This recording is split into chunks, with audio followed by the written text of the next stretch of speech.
We're doing a warm, cozy, intimate vibe. Oh, gosh. I'm so sorry. Okay. Hello.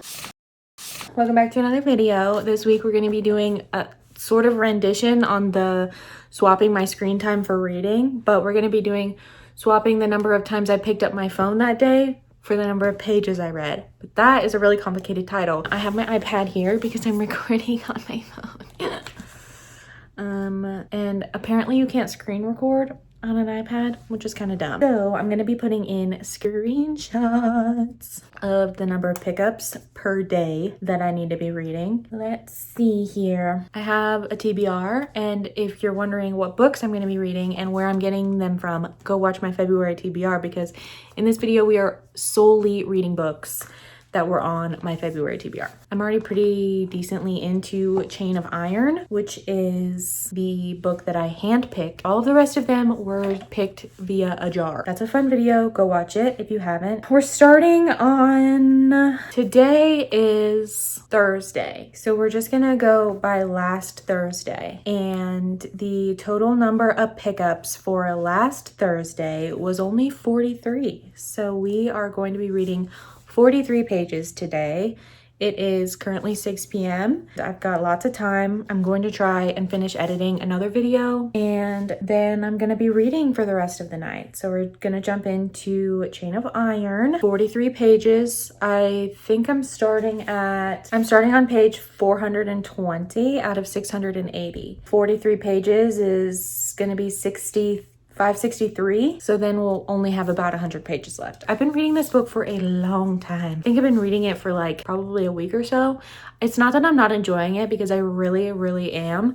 It's just a really long book. It's almost 700 pages, and it's taking me a while because I'm slow. I feel like I've been picking it up and putting it down and picking it up and putting it down, and I'll read like 20 pages and then I'll set it aside because I get busy. So I'm just gonna put my headphones on, have some dedicated reading time. See, my screen time for last Thursday was 2 hours and 37 minutes. There's no fucking way I could read for 2.5 hours. So I'm kind of taking like a bite-sized piece of this challenge to make it more realistic for me. If you're a reader and you also have a full-time job, I see you, I hear you, I'm with you. I work 40 hours a week. It's hard for me to get any reading time in at all, but I've still managed to read 9 books so far this year, and it's only the second week in February. So we're still doing good. And if you have a full-time job, don't let it take away from your hobbies, your joys, the things that bring you life and happiness. Make time for those things too. And if your screen time is 2 hours and 30 minutes, then you clearly have some time in between there to get some reading done. Like me. 43 pages. Let's get into it.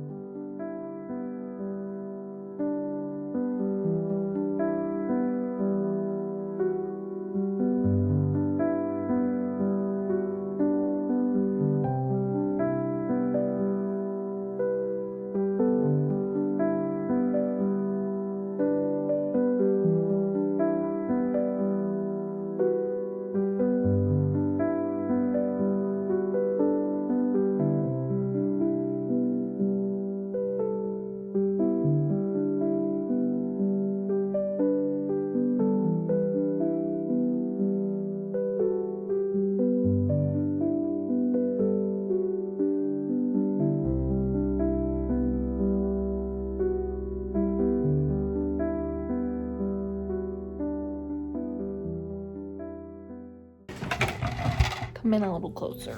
Let's have a chat. We're currently in like a battle scene, and I'm really scared that somebody is gonna die because Cassandra Clare is not afraid to kill off anyone ever. So I'm scared. Also, I'm so cold. I'm so cold. I've got heating pad and blanket. I'm so cold.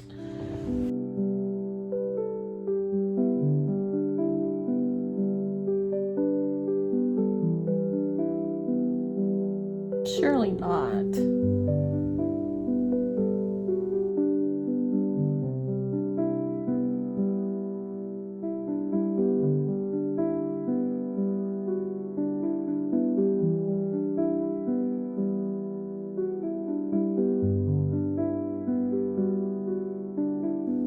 No. No. Ah. We have not gotten... Matthew has not known a single moment of peace. In this entire series, he has not known any peace. Well, he's back. Yet something about him made her skin crawl. There was something feral about his smile, like the grin of the Cheshire Cat. Is he gonna be evil? Charles better not fucking die, because Matthew cannot handle it. There's so much going on right now.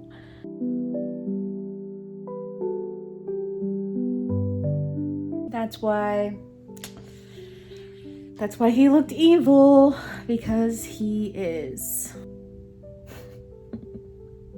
James is funny. Calling a dead body not quite the ideal vessel is rather like calling the sewers of London not that bad a holiday destination.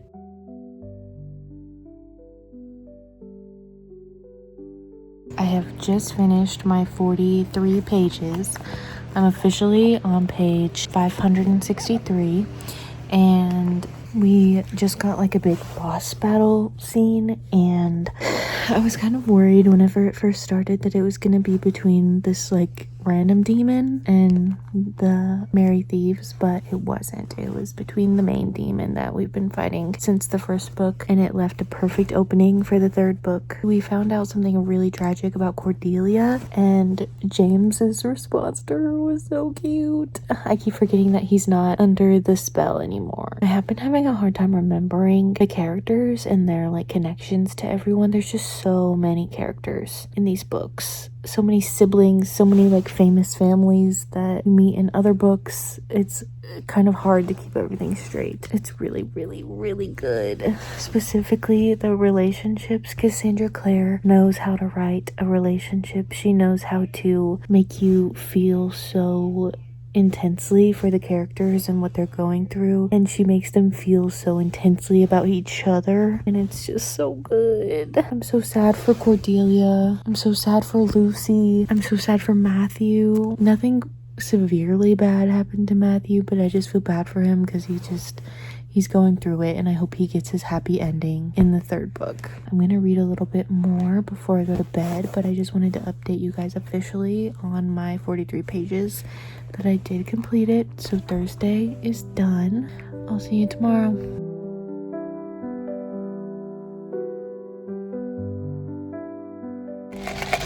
I'm on my lunch break as per usual. When I come in here and talk to you in my car. This is my lunch today. I'm not that hungry, so I just got some 7 Brew. This book hurt me so bad. The ending of this book made my stomach hurt. I'm literally tearing up. Oh my god, it's done. I didn't even cry when I read it. I didn't quite get the 5-star feeling until the very, very end, but it did take me quite a while to get through it, and I was confused at some points about like all of the family and who's with who and who belongs to who and who's like, there's a lot of characters in this series and in this book, but the ending, holy shit.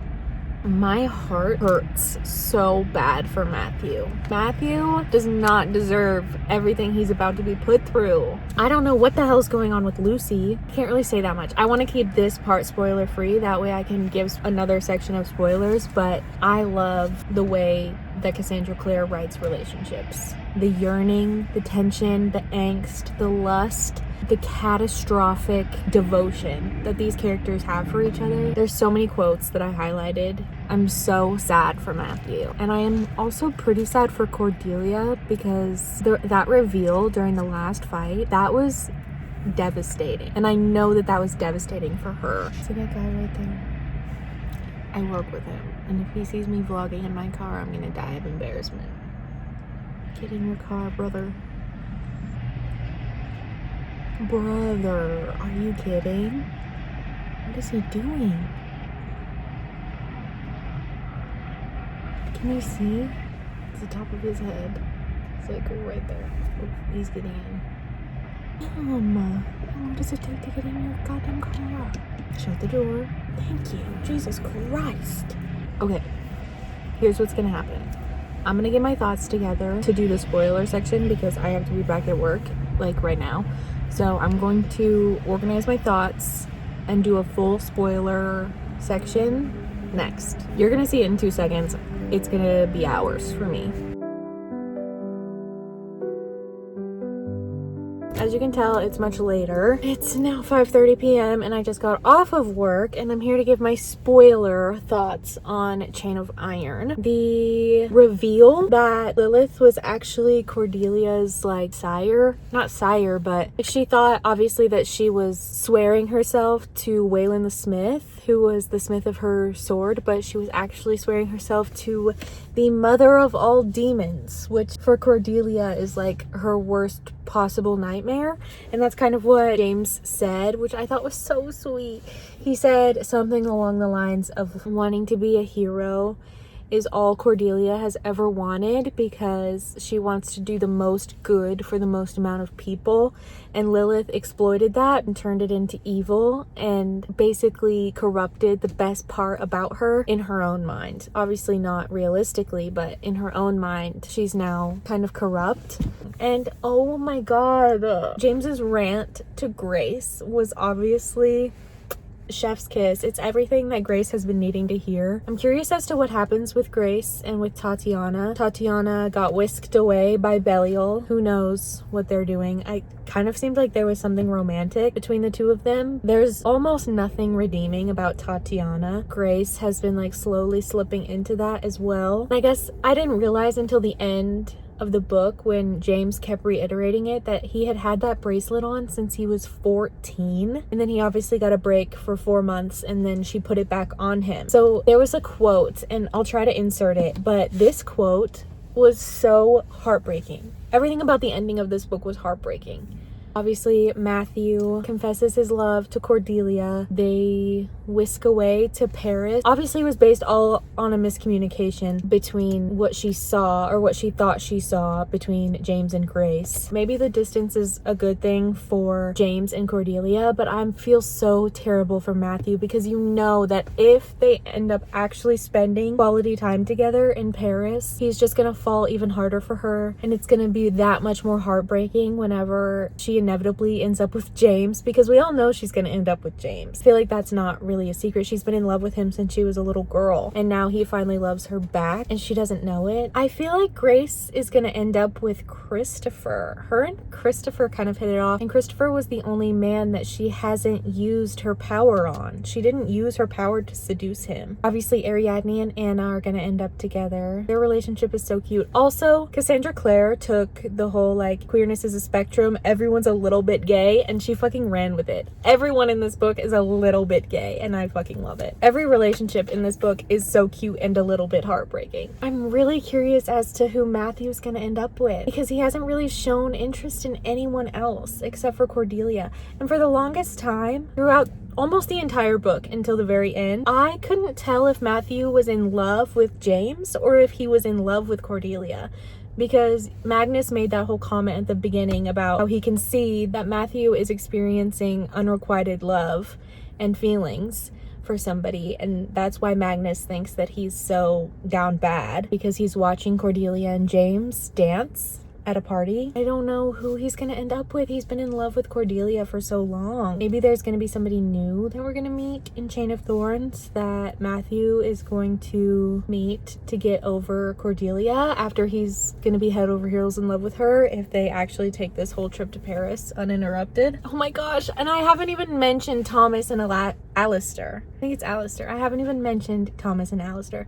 Their relationship is so sweet and so heartbreaking. Thomas is such a gentle giant. He's like, he has this like heart of gold, but he's described as being this huge, like brawny, tall man who doesn't know what to do with the amount of space he takes up. I looked at the fan cast. This is the fan cast for Alistair and Thomas. I like the Alistair one, but I don't know how I feel about the Thomas one. So if you guys have read this book and you have a different fan cast, let me know who you would pick to be Thomas, because I was trying to picture him in my head and I couldn't. I thought the Cordelia and James fan cast was really good. I thought the Lucy fan cast was really good, and Lucy and Jesse, who obviously are going to end up together. It's just so crazy the timeline that Cassandra Clare has written. All of these Shadowhunters books, they're all connected, and this whole world is so well thought out and I just loved this book so much, and I'm excited to go into the last one. Those are my spoiler thoughts. So if you wanted to skip that whole section, welcome back. The next book that I'm going to be reading, you already saw it in a little clip, but it is The Bridge Kingdom. I didn't read very much of this. I got to page 14 on my Kindle. I ended up buying this book on my Kindle because it's not on KU. None of the books that I picked out on my physical TBR are on KU, but I'm just so into reading on my Kindle right now. It's so easy and convenient. I can take it anywhere with me. It's a little bit different than I thought it was going to be. The beginning of this book is just about these 12 half-sisters that are all sired from the same king, and he basically put them into training in order to be a wife for this rival kingdom. I think it's called Ithaca. These 12 sisters have been training for the last 15 years to be assassins. They've been training their whole lives to be the wife of the king of Ithaca, with the end goal of destroying them from the inside out. Laura is one of the half-sisters, and she has also been training, and the sisters are all really close, but the king that sired all of them really doesn't know them at all and doesn't really have a relationship with them. He plans on killing all of the other sisters that don't get chosen to be the wife, and Laura finds out about it, that they're all meant to die, so she gives all of her sisters poison, basically, so that she's the last one standing and can be the wife, but her sisters won't die. The king thinks that they're dead, but they're not. That was a really long-winded explanation, but that's all I know. Page 14, I think that officially means that we have completed the pages for today.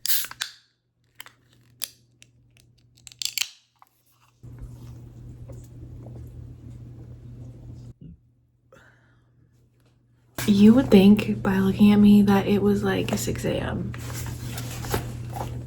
It's almost noon.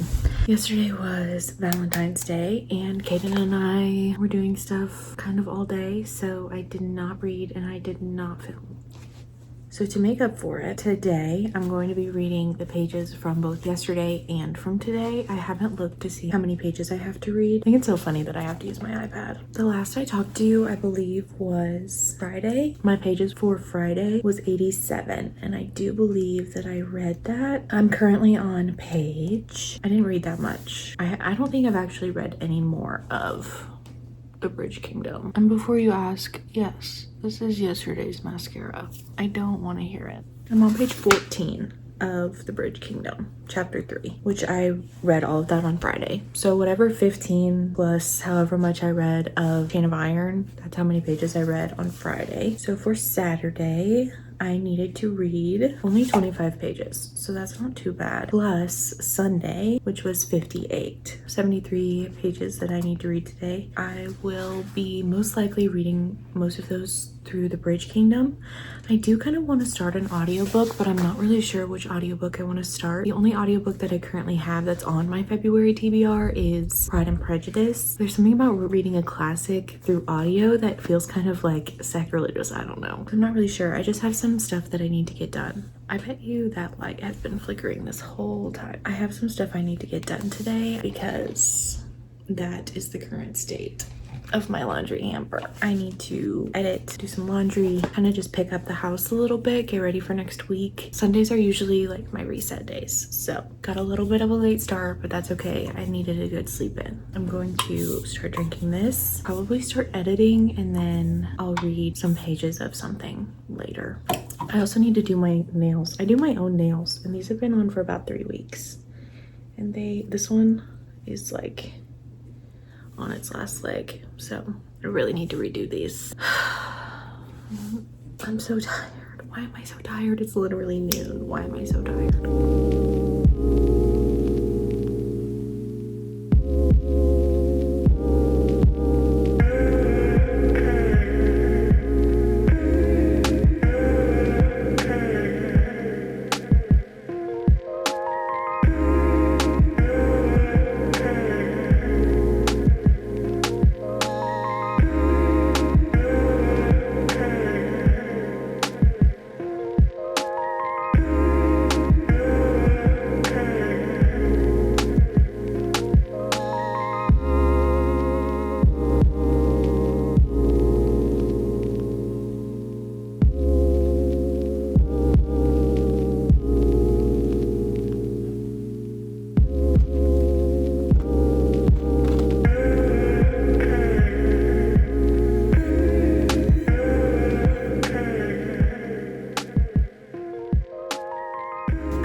finished my pages for today. It is currently 10:46 and I've been listening to The Bridge Kingdom while I did my nails, but this takes forever. If you do your own nails at home, I just do like builder gel and like regular gel for the color, but it takes forever. So I'm literally exhausted. My eyes are red and I want to sleep so bad. I wanted to give you guys a quick update before I went to bed because I'm almost done with chapter 14, which means I am about 130-ish pages into it, and I think my goal for today was 87. So I am well and done with my pages for today. It's not going exactly how I thought it was gonna go. I'm not super invested in it so far. Listening to the audiobook has really helped. I literally re-downloaded Audible and like re-upped my Audible subscription so that I could get this book on audio because I just was not feeling reading the physical copy of it. I don't know why, I just wasn't really in the mood. So I did get it on Audible. That allowed me to also do my nails, which was nice because this thumb had already popped off and the rest were about to go. But this has been on my TBR forever, so I'm glad I'm finally getting to it. And I'm really fucking tired, so I'm gonna go to bed and I'll see you when I'm in a better mood tomorrow. Tomorrow is Monday, so we have 73 pages of this book to read. I'm gonna go to bed. I'll see you when I'm not a bitch.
The beginning of this challenge went so well, and then it kind of just fell apart towards the beginning of this week. Today's Friday. I don't honestly remember the last time I updated you guys. I know I filmed a couple of B-roll clips, but I really haven't been filming this challenge accurately for several days. But I have good news, and that is that I have been reading. So I finished The Bridge Kingdom. I don't think I said anything about it. So I'm gonna do my makeup and I'm going to kind of update you guys on what's been going on. Let's start with The Bridge Kingdom. I finished The Bridge Kingdom earlier this week. I listened to a lot of it on Audible because it's actually included in your subscription. If you have Audible, you don't have to use a credit to buy it and to listen to it. So I finished that book. It was really good, but I don't know, it felt kind of basic to me a little bit, like stuff that's already been done before and seen before. And she did execute it very well, but it just wasn't my favorite read, and I wasn't sure if I was gonna read the second one, but I found myself wanting to know what happens next. It definitely ends on kind of a cliffhanger. I guessed the ending, but she kind of wants you to, like, she gives you this little tiny detail about 3/4 of the way through the book, and you just know how the book is gonna end. And all the way up into the last chapter, she is making it seem like it's gonna be this like big happy ending. The bad guy's defeated. It works out great for everyone, but you know that something's gonna happen, and it does. I kind of spoiled myself for the ending a little bit because I read the synopsis. Well, not even the synopsis, but I just looked up the second book to see what it was called and to see how people were rating it. And I read the first line of the synopsis and it spoiled it. So if you're gonna read this book, do not read anything about the second book until you're finished. I thought the romance in it was really good. I thought that the fantasy world that she was building was good. I did get really confused about the names of the places. There's a lot of politics in these books. Well, at least in the first one. And so far in the second one. I started all that rant to say I started the second one. I found myself wanting to read to see what happened. I'm listening to that one on Audible because it's also included in your membership. And so far that one's also really good. The second book that I started in this challenge, I guess technically it's the third. The third book that I'm reading in this challenge is The 7-Year Slip, which is also on my February TBR. And to be honest, I was not sure about it at first. The beginning of this book had me super nervous that I wasn't gonna like it because it's very insta-love. And I wasn't really expecting that for a 300-page romance. They were like making out after knowing each other for 2 days. So I wasn't really super into that, and I was nervous that I wasn't gonna like it. But now I am 250 pages in, and I love this book. Her imagery for the apartment reminds me of this. It's giving this, and it's so magical. I don't know, it romanticizes New York, it romanticizes travel, it romanticizes romance, and it's so fun. I don't think I'm gonna be giving it a 5-star unless the ending really blows me away, but I have been having a really good time with it, and it's so fast to read. It's such a quick read. I have about 60 pages left, so I will give my full review once I finish it, but so far I am loving the romance. It's so cute. I don't think I ever fully explained what it's about. So basically the 7-Year Slip is about Laura and Iwin, I believe. I think it's Iwin. She meets Iwin in her apartment, which is a little bit magical because it will randomly shoot her 7 years into the past when she enters the apartment. And 7 years in the past, Iwin was staying at her apartment because it's actually her aunt's that passed away in her time. But her aunt allowed Iwin to stay there over the summer while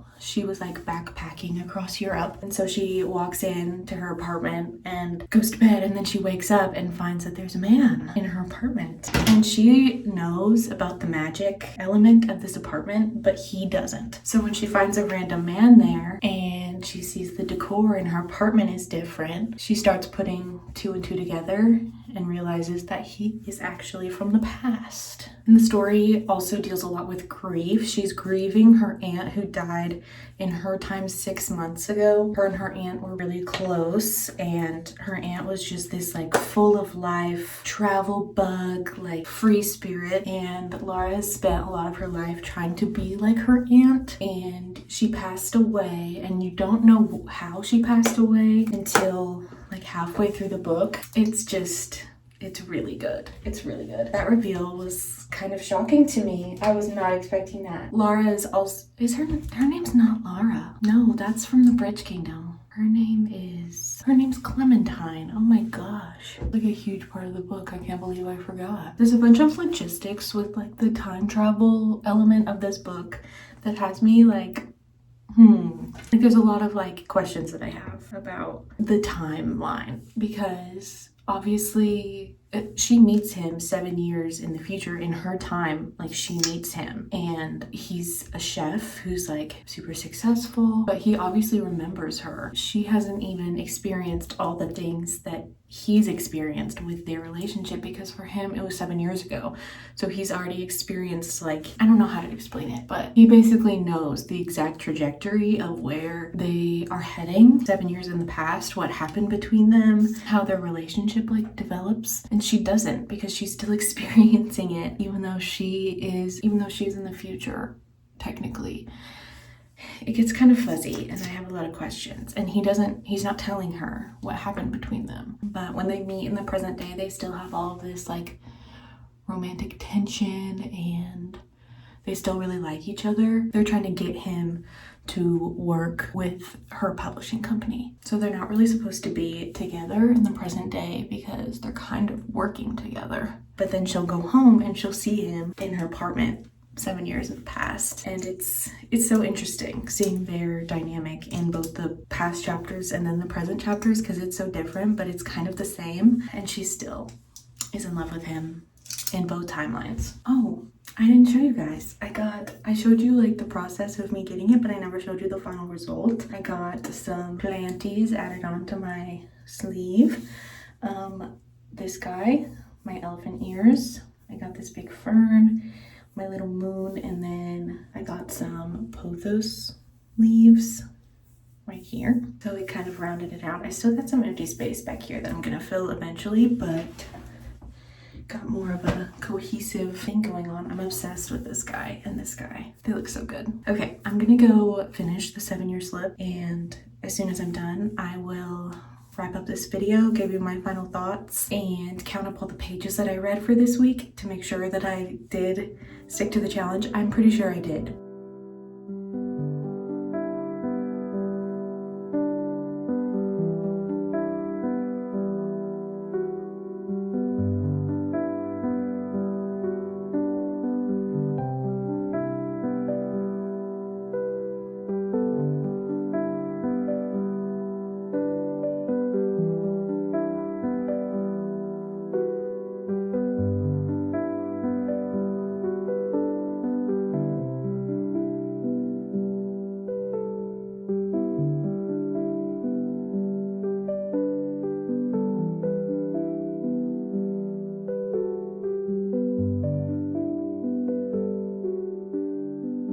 All right, y'all, it's time to wrap up this video. I finished 3 books this week. I finished Chain of Iron. I've started and finished The Bridge Kingdom, and I started and finished The 7-Year Slip. So I'm calling it a success. I did not keep track of the days and the pages like I probably should have, but the important part is that I got a lot of reading done. All 3 of these books were on my February TBR, so I am very happy. I rated Chain of Iron a 4.5. I think on Goodreads I gave it a 4, but it's more 4.5, 4.75. I already talked at length about this book, but I love Cassandra Clare so much. So I'm so excited to read Chain of Thorns. I'm probably gonna read Chain of Thorns in March, if I had to guess. I'd like to pick it up relatively soon so I don't forget the characters and the plot lines that are happening. And then as for The Bridge Kingdom, probably a 3.75, I would guess, like I'm not the one reading it. I liked this book. I didn't love this book. It's definitely not gonna make it to my 5-star list, but I did really enjoy reading it. I have already started listening to the second one, like I mentioned earlier. I'm not committing to reading every book in the series, but as of now, I'm reading the second one and I'm really liking it. But I'm super glad that I knocked this off of my physical TBR.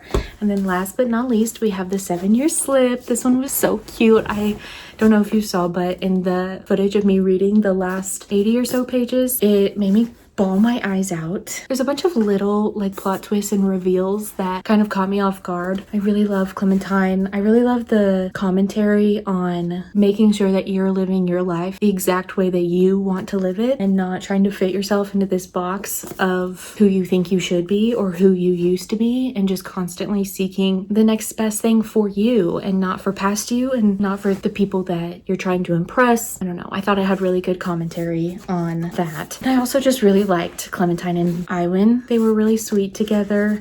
It's definitely not one of my favorite romance books of all time, but it was really cute and it was a good read and it was super quick, super easy to read, and I had a great time. This is my 12th book that I finished this year, so I am blazing through books and I cannot be happier. Okay, my iPad is at 1%, so we can do some calculations. These were the 7 days that I was supposed to read. I was supposed to read 428 pages. Let's see how many I actually read. I know I started on page 520 of Chain of Iron. So I read 136 pages of Chain of Iron. And then The Bridge Kingdom is 430. And then I have a whole other book that I read, which I believe this one's around 320. So I read a grand total of 892 pages this week. So I almost doubled my reading that I was supposed to. So I don't feel too terrible about not updating every single day because I did get a lot of reading done. Thank you guys so much for watching. Happy March, happy spring almost, and I'll see you guys next week.